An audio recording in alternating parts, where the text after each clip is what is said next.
Bonjour les enfants, bonjour Julie, bonjour Sam, bonjour mon Pablo.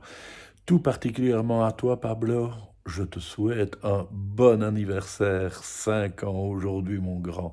C'est génial. Pour cette occasion, je suis allé retrouver une histoire que tu aimes beaucoup, je pense. C'est le livre de la jungle. Alors, on retrouve Mowgli, Baloo, Shere Khan et les autres? Oui? Allez, on y va. Un jour, dans les profondeurs de la jungle indienne, tandis que Bagheera la panthère longe un fleuve, ses yeux perçants de grand chat aperçoivent soudain un objet étrange. C'est un panier à moitié englouti sous les eaux, avec dedans un petit homme.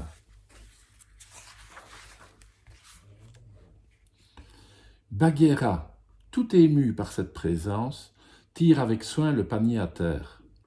Mais que vais-je faire de toi, mon petit se dit-elle. Bagheera se souvient alors qu'une famille de loups vit tout près de là.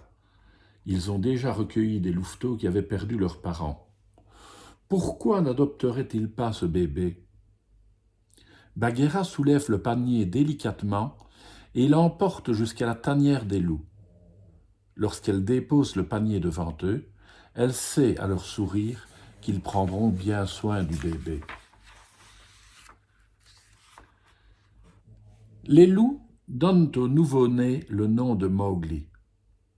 À mesure que les années passent et que le petit garçon grandit, il lui enseigne le langage des animaux et comment se comporter en loup.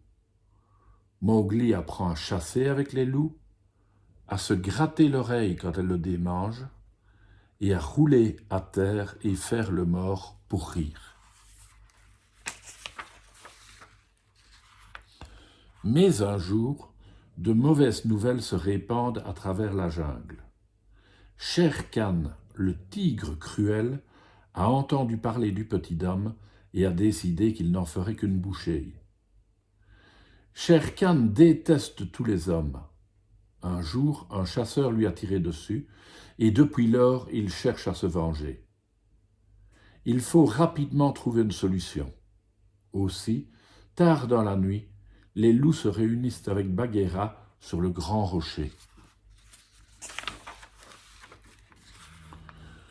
J'en suis bien triste, mais Mowgli doit nous quitter sans plus attendre, dit Bagheera au loup.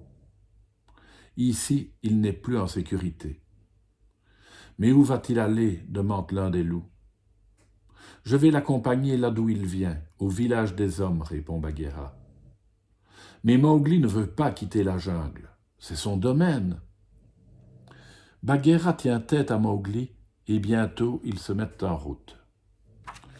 Bagheera marche jusqu'à la tombée du jour. Tous deux sont très fatigués.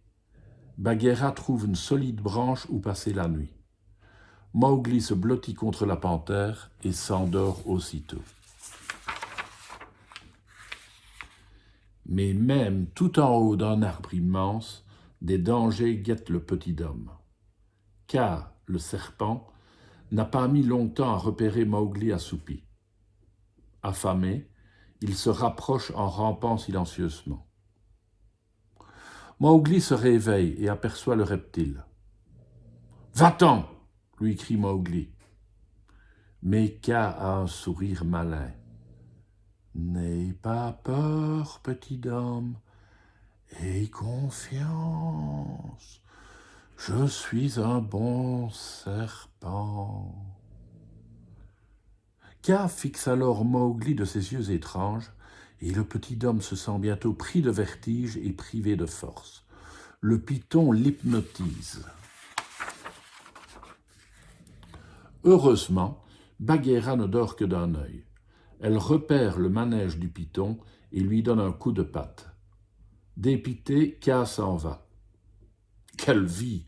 On ne peut même plus dévorer les gens en paix, siffle-t-il. Bagheera remonte dans l'arbre et s'adresse à Mowgli. « Tu vois bien que la jungle est trop dangereuse pour toi. D'abord Shere Khan, puis Kaa veulent te manger. Il faut que tu retournes chez tes semblables. Dès demain matin, nous mettrons le cap sur le village le plus proche. » Mais Mowgli refuse d'habiter dans un village. Dans la jungle, il est chez lui.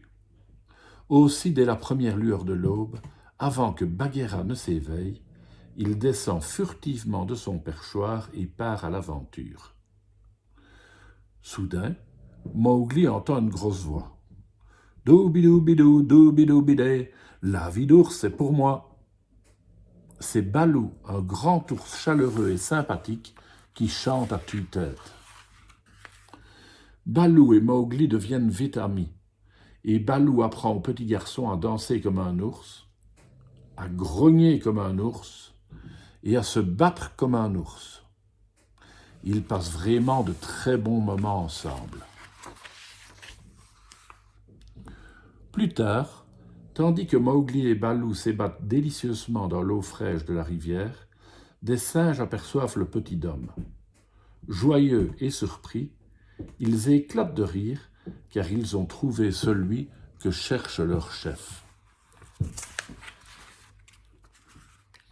Avant que Mowgli ne s'en rende compte, de petites mains poilues le soulèvent dans les airs et le transportent de branche en branche.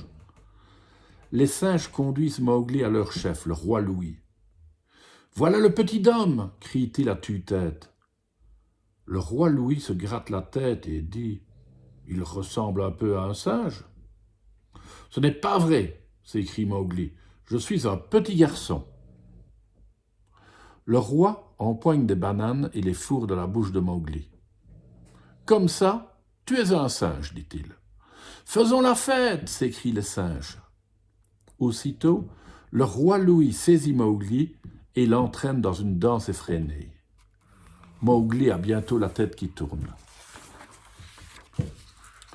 Pendant ce temps, Baloo, qui a observé le manège des singes, a résolu d'essayer de tirer Mowgli de là.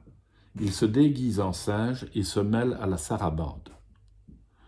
Le plan de Baloo est très astucieux. Il s'approche discrètement de Mowgli et tout à coup, il le saisit et s'enfuit à toute allure. « Je suis si heureux que tu m'aies délivré, dit Mowgli à Baloo. Il voulait que je sois un singe, mais j'aime mieux être un ours comme toi. »« Mais tu n'es pas un ours, dit Baloo tristement. Tu es un petit homme, et la jungle n'est pas un lieu sûr pour toi. Tu dois retourner dans ton village. »« Vous êtes tous les mêmes, s'écrie Mowgli furieux. Tu veux que j'aille au village, et Bagheera aussi. Mais je ne veux pas y aller, car c'est dans la jungle que je suis chez moi. Je peux prendre soin de moi. » Et Mowgli s'enfuit.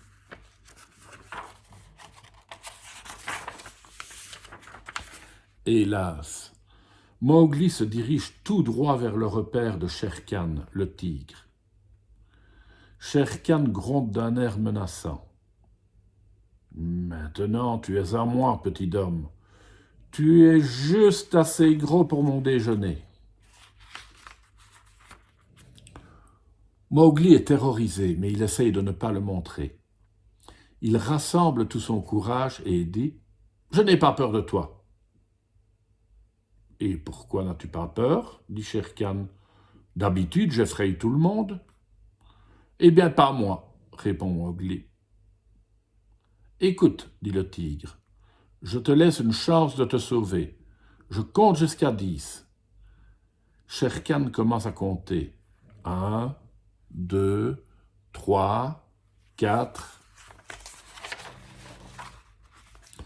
Un orage gronde au-dessus de leur tête, et la foudre tombe avec fracas sur un arbre tout proche, au moment même où Shere Khan se jette sur Mowgli. Et c'est au tour de Shere Khan d'être paniqué. Le grand tigre a peur des éclairs et du feu.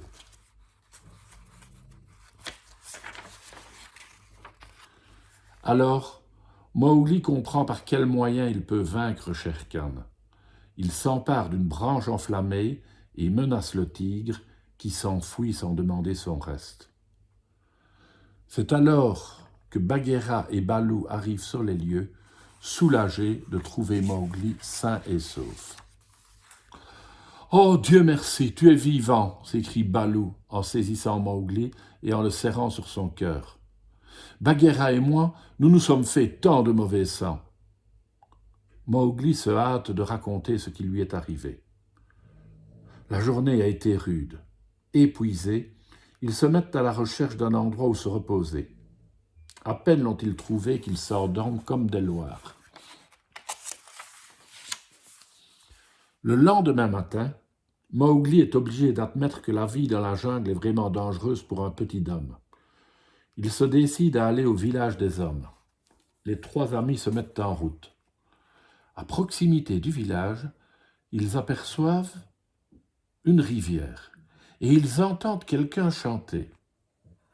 Ils approchent à pas de loup et écartent les branches. Agenouillée au bord de la rivière, une fillette puise de l'eau. « C'est une petite fille, dit Bagheera à ses deux compagnons. « Elle me ressemble beaucoup, dit Mowgli. Bon, je crois que je vais lui parler, ajoute-t-il avec un grand sourire à l'adresse de ses amis. Et il s'avance. La petite fille entend un bruit et se retourne. Elle ne manifeste pas la moindre peur et elle sourit lorsque Mowgli lui offre son aide. « Eh bien, Balou, dit Bagheera, je crains que nous ne revoyions pas Mowgli avant longtemps. » « Hélas, soupire Balou, c'est un humain, d'accord, mais c'est bien dommage. Avec quelques leçons de plus, il aurait fait un ours formidable. »« Oh, Balou, tu es insupportable, dit Bagheera en éclatant de rire. Voilà les enfants, voilà mon Pablo, j'espère que l'histoire t'a plu pour ton anniversaire. Encore une fois, bon anniversaire et un gros bisou pour tes 5 ans. À demain tout le monde.